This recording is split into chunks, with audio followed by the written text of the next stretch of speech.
Mapagpalang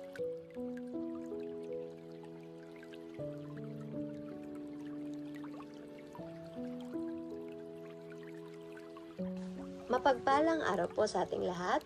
Ang aking pong bahagi ngayon ay mula sa aklat ng Exodo, Kabanata 37, talata 1 hanggang 7. Ang kaban ng tipan.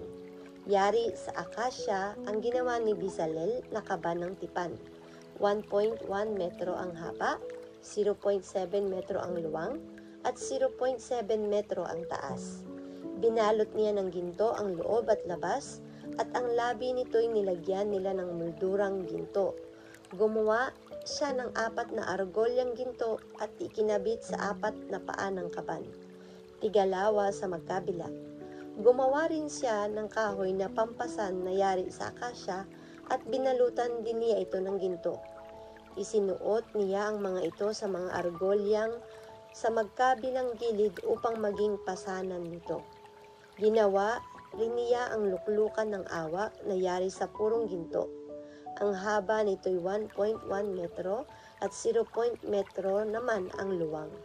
Ang magkabilang dulo nito ay ginawa niya ng 2 kirubing yari sa purong ginto.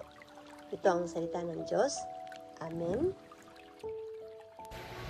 Mapagpalang araw po sa ating lahat. Narito po ang aking daily devotion sa Book of Exodus, chapter 37, verse 7 to 12. Ang magkabilang dulo nito ay ginawa niya ng 2 kirubing yari sa purong ginto.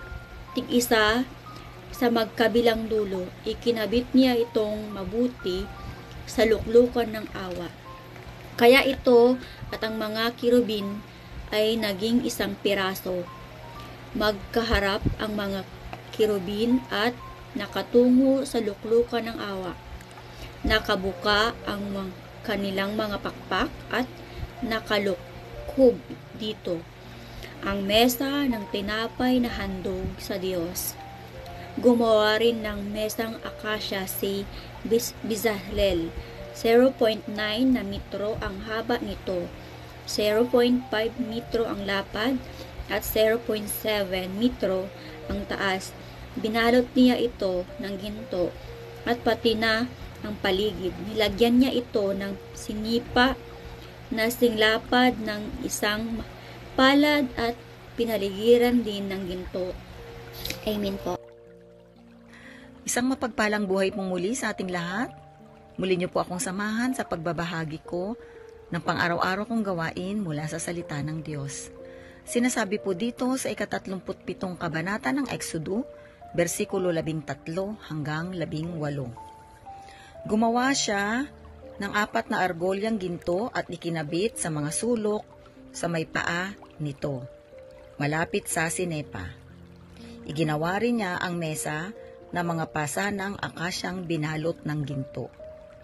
Gumawa rin siya ng mga kagamitang ginto para sa mesa, mga plato, tasa, banga, at mangkok para sa handog na inumin. Ang ilawan, versikulo 17 hanggang 18. Gumawa siya ng ilawang ginto. Ang tagdan nito'y pinitpit ng ginto. Gayon din ang patungan. Ang mga palamuti nitong bulaklak, ang buko at mga talulot ay parang iisang piraso. 6 ang sanga nito, 3 sa magkabila. Ito po ang mga salita ng Diyos. Salamat po sa Diyos. Amen. Ang aklat ng Exodus, Kabanata 37, versikulo 11 hanggang 24. Bawat sanga ay may 3 magagandang bulaklak na parang almendra, may usbong at may talulot. Ang tagdan ay may tig-4 ding bulaklak na tulad ng nasa sanga. May tig-1 usbong sa ilalim ng mga sanga, isa sa ilalim ng bawat sanga. Ang mga usbong, mga sanga at ang tagdan ng ilawan ay 1 piraso na gawa sa purong ginto. Ang ilawan ay ginawa niya ng 7 ilaw na may kasamang pang-ipit ng mitsa at patungan na pawang dalisay na ginto. Ang nagamit sa ilawan ay 35 kilong purong ginto. Ito ang salita ng Diyos. Amen. Our devotion for today is from the book of Exodus, chapter 37, verse 25 to 29. At kanyang ginawa ang damba ng uso-uban ng kahoy na akasya. Isang siko ang haba niyaon at isang siko ang luwang niyaon. Parisukat at 2 siko ang taas niyaon. Ang mga anyong sungay niyaon ay kaputol din. At kanyang binalot ng taganas na ginto ang ibabaw niyaon at ang mga tagiliran niyaon sa palibot at ang mga anyong sungay niyaon at kanyang ginawa ng isang kornesang ginto sa palibot.